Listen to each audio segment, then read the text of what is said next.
Welcome to Tech. I'm Alex. How you doing? Do you have a Tesla or are you in the market for a Tesla but don't know whether you should spend that extra money on autopilot and full self-drive? Well, we got a little pressure coming up because Elon Musk has announced that May 1st, the price for full self-drive will increase because apparently to him, Teslas are appreciating assets due to that potential of fully autonomous driving. So should you buy full self-drive? Well, we're going to talk about all the scenarios and whether you should invest in it or not.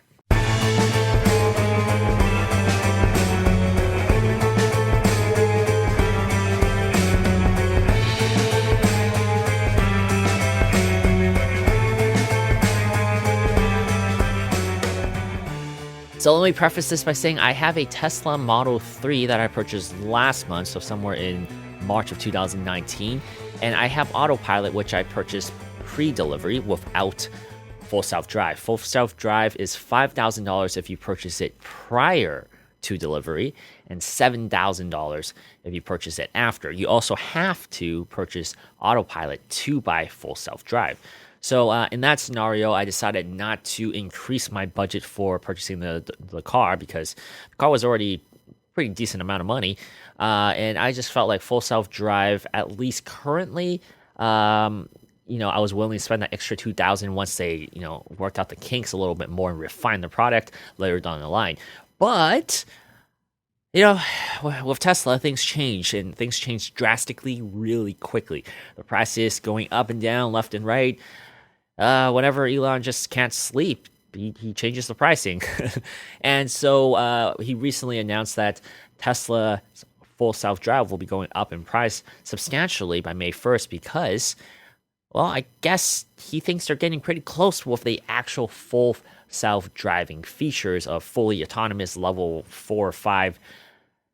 Yeah, I don't know how close we are to that, but regardless of the point, Tesla is going to be raising the price. So instead of dropping the prices for full self-drive, it's actually going to be going up. I feel like it's really important that we distinguish what's actually part of what package, what AP gives you, what full self-drive gives you, so you know what you're purchasing and what they promise you in the future. So right now, Autopilot gives you two things. You have auto steer, and then you have like this heightened cruise control, which a lot of other cars actually they have. And it's actually getting pretty cheap around there. A lot of cheaper cars have this feature, which is when you're driving with cruise control on, what it does is it adjusts the length between the front car. So it has a sensor in the front of the car that stays that distance. So you don't have to accelerate. You don't have to brake. It does that for you, and it keeps that distance that you preset to keep within that distance while traveling. So that's awesome to have. And auto steer, what that does is it keeps the car in the lane, in between the lines. So once again, some cars have that, not just Tesla. It's not exclusive to Tesla, but Tesla's Autopilot software has been pretty good from my experience of it. I actually rely on that heavily every single day.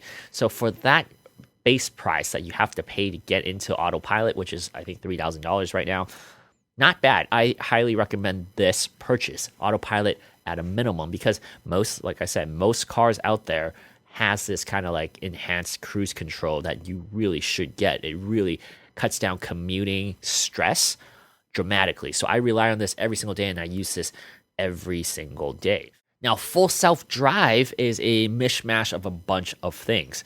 First off, full self-drive, as the name implies, will allow the car to drive completely by itself. You can't currently do that right now, but that will be coming in the future. You will not get that with Autopilot. You have to get full self-drive, hence why the pricing costs more.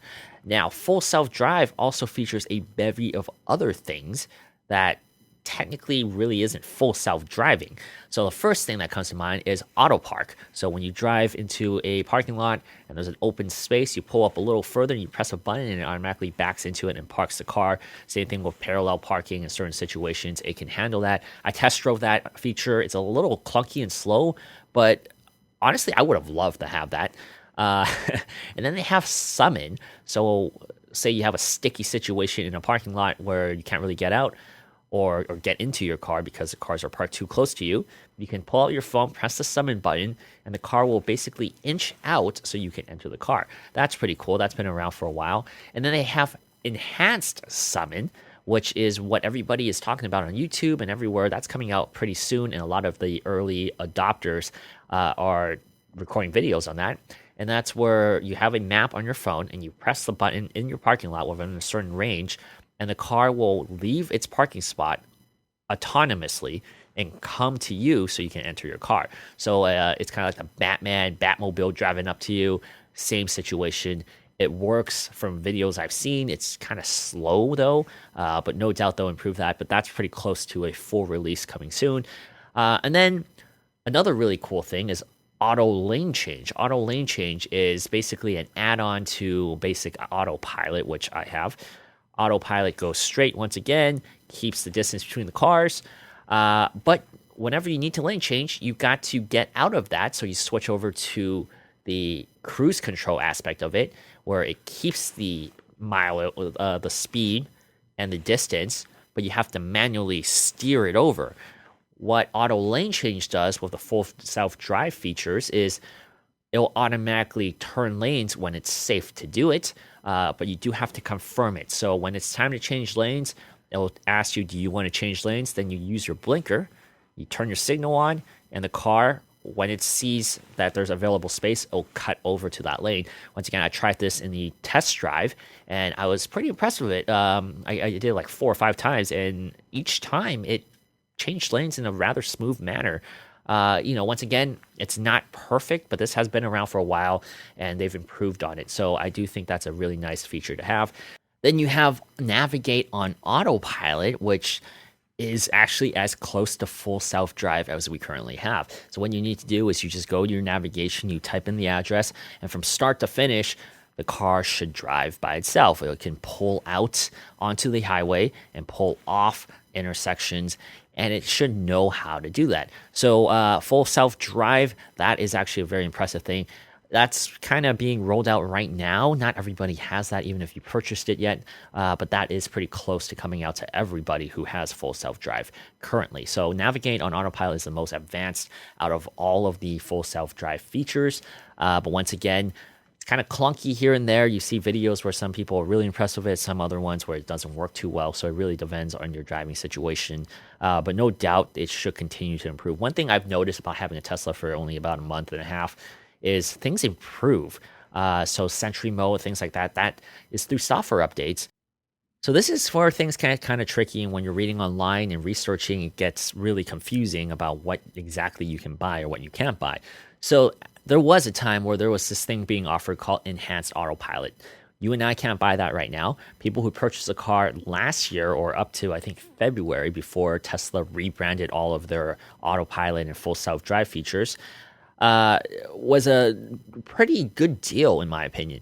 Enhanced Autopilot basically gave you the current Autopilot stuff and a handful of full self-drive features, like the auto lane change, like the auto park, and the navigate on Autopilot. So those were standard features in the Enhanced Autopilot suite that you could have purchased back in 2018 or early 2019. So you can no longer purchase that. Tesla rebranded everything in the current scheme of things is what we are stuck at with full self-drive. So for those unlucky people, or lucky people, depending how you view it, who purchase Enhanced Autopilot, there's no real reason for them to purchase full self-drive currently, because there isn't really anything that they're paying $7,000 for that they don't currently have. Everything that makes full self-drive so great right now, basically those people with Enhanced Autopilot already had. They basically took all those awesome features and moved it over to full self-drive currently. So full self-drive, if you purchase it from Enhanced Autopilot, is an investment to the future. If you believe in Tesla software and basically everything they've been preaching about full self-drive and autonomous level 4 to 5 driving, which remains to be seen, which we should be able to see a glimpse of it in April 22nd, which Tesla is going to do a huge demonstration to the stockholders. If you believe in that, then maybe invest in full self-drive. If you have the extra money to invest and the price is going to go up on May 1st, and who knows if it's going to increase by 3,000, 4,000, 5,000 over a substantial amount of time, or if it's immediate. We have no idea, but we do know it's going to go up, at least currently. So if you have a lot of money to spare, maybe invest in it right now. If you don't, probably shouldn't throw money into full self-drive right now, especially since you have all the fun stuff already in enhanced autopilot. Now, when it comes to people like me who purchased the car after they made the change, I'm in a weird position because I really like certain things that enhanced autopilot had, or actually I liked all the stuff that enhanced autopilot had, but I don't know if I can warrant paying that extra $7,000 after purchase, which is what I'm stuck at right now. It's going to increase for sure, according to Elon Musk on May 1st. So $7,000 is already a steep price to pay for full self-drive, which I was also hoping when I purchased the car. And the reason I didn't buy it before I purchased the car was I was hoping that there would be a price drop in full self-drive. Instead, it's going the opposite way. So I don't know if I'm willing to put that money down. April 22nd would be an interesting date for me to consider it. I have until May 1st, of course, which is also my birthday. But yeah, full self-drive, there's a lot of things I want in there currently that I don't have. Auto park, auto lane change. Those are things I feel like I would be using a lot. Even summon. I feel like the current summon and the enhanced summon I would be using on a regular basis. It's probably not every single day. Auto lane change I would probably use every single day, but those three at least I would use quite often. So, I really want to purchase it, but at the same time, that's a lot of money for just a handful of things that I could have got basically a month before with enhanced autopilot. And I missed out. I know I missed out on that. At the same time, when I bought the car, the price of the car decreased over what the people who bought enhanced autopilot paid for. So, it all evens out at the end of the day. But nonetheless, I'm leaning towards no for full self-drive in my case. Now, for those of you guys who are considering a Tesla before May 1st to try to lock in these prices, should you get full self-drive? That becomes a little trickier because the cars right now include autopilot in the current pricing. The three models that they sell online included the $35,000 model and the long-range rear wheel, I believe, do not include it. So the off-menu ones that you have to call in, which I do think are the best deals out there right now, they do not include autopilot. At least I am 90% sure they do not. You should call your local Tesla rep just to make sure, though, even though a lot of them have no idea what's going on.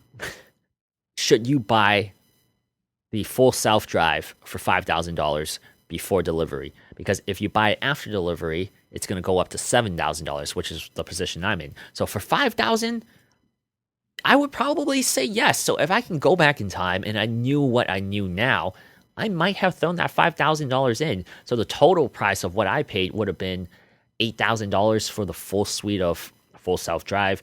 Instead, if I get it now with that $7,000 included, it'll be $10,000. Now, this all wraps up with, do you think Elon Musk and Tesla will stick with their guns and just keep hiking up the prices for full self-drive? Or, as history has shown us, the prices will go up and then the prices will go down drastically and then go back up and go back down. That's how Tesla has currently worked with their pricing.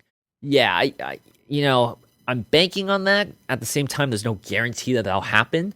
But if history says anything, then I do feel like we have a pretty good shot of that happening.